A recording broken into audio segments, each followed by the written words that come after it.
भाग्यश्री जी। श्री हरिवंश। महाराज जी, आपके चरणों में दंडवत प्रणाम। महाराज जी, यदि प्रारब्ध ही सब कुछ है तो कर्म की आवश्यकता क्या है? पीछे का गोदाम अगर जमा है 100 किलो, तब उसको खा लीजिए, आगे भूखों मरना पड़ेगा। प्रारब्ध क्या है? प्रारब्ध क्या है? पीछे का तुम्हारा किया हुआ कर्म। और नवीन कर्म क्या है? नई फसल। बेवकूफी करो, पड़ा रहने दो, खेत ऐसे मत बो। पर ये कर्म भूमि ऐसी कि तुम्हारे करने न करने से मतलब नहीं। चढ़े हुए यंत्र में वो माया के करना ही पड़ेगा। कोई ऐसा है ही नहीं एक क्षण भी बिना किए रह सके। हाथ पैर बंधवा लीजिए तो मन से शुरू हो गया, और मन से कर रहा है। भाई केवल शरीर से थोड़ी 3 शरीर है, स्थूल सूक्ष्म कारण। ज्ञान की बात समझो। बोले फिर करने की क्या जरूरत है?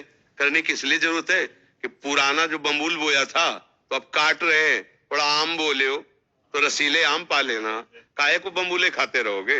अच्छे कर्म कर लो। पूर्व में हमारे ऐसे कर्म हो गए कि भारी समस्याओं से जूझना पड़ रहा है, रोग नाना प्रकार की विपत्तियां।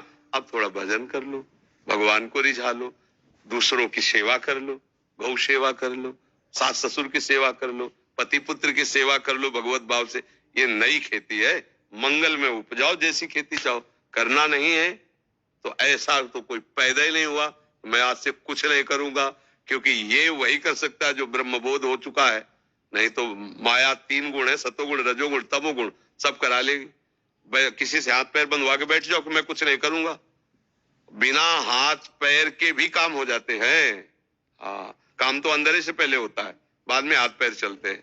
और फिर ऐसा भी होगा कि तुम्हारे ही द्वारा वो रस्सी काटने का प्रयास होगा और सामने वाले पर प्रहार करने, वो क्रिया के बिना रह नहीं सकते। अर्जुन कह रहे हैं कि हम युद्ध नहीं करेंगे, युद्ध तो तेरे को करना ही पड़ेगा। आज्ञा मान ले तो विजय को प्राप्त होगा, अगर नहीं कहता तो जब ये लोग कहेंगे ना धिक्कार तेरे गांडी को और क्षत्रिय कुल में जन्मने को धिक्कार, तो तू बैठ ही नहीं पाएगा। फिर तू इनको मारेगा, फिर विजय होगी कि नहीं हम पक्का नहीं कर सकते। अभी हम है कह रहे हैं तो युद्ध कर, तेरी विजय निश्चित है। युद्ध तो करना ही पड़ेगा तुझे। अगर हमारी आज्ञा का पालन नहीं करेंगे तो ये करवा लेंगे। जब ये धिक्कार करेंगे ना, ललकारेंगे ना, तो तेरे में क्षमता नहीं कि तू पीठ दिखा के भाग, तू भिड़ेगा ही। कर्म तो करना ही पड़ेगा। मेरी बात मान लो तो कर्म करते हुए मुक्त हो जाओगे, और नहीं तो कर्म करते हुए फंस जाओगे। कर्म तो करना ही पड़ेगा। प्रारब्ध कोई देवता है? तुम्हारा पीछे किया हुआ कर्म है। प्रारब्ध किसे कहते हैं? पीछे किए हुए कर्म के स्टॉक से जो आपका इस जन्म में भोग लिखा है, अच्छा और बुरा दोनों, उसे प्रारब्ध कहते हैं। प्रारब्ध कोई देवता है क्या? कोई भगवान है क्या? प्रारब्ध वो मिटाया भी जा सकता है भजन के बल से।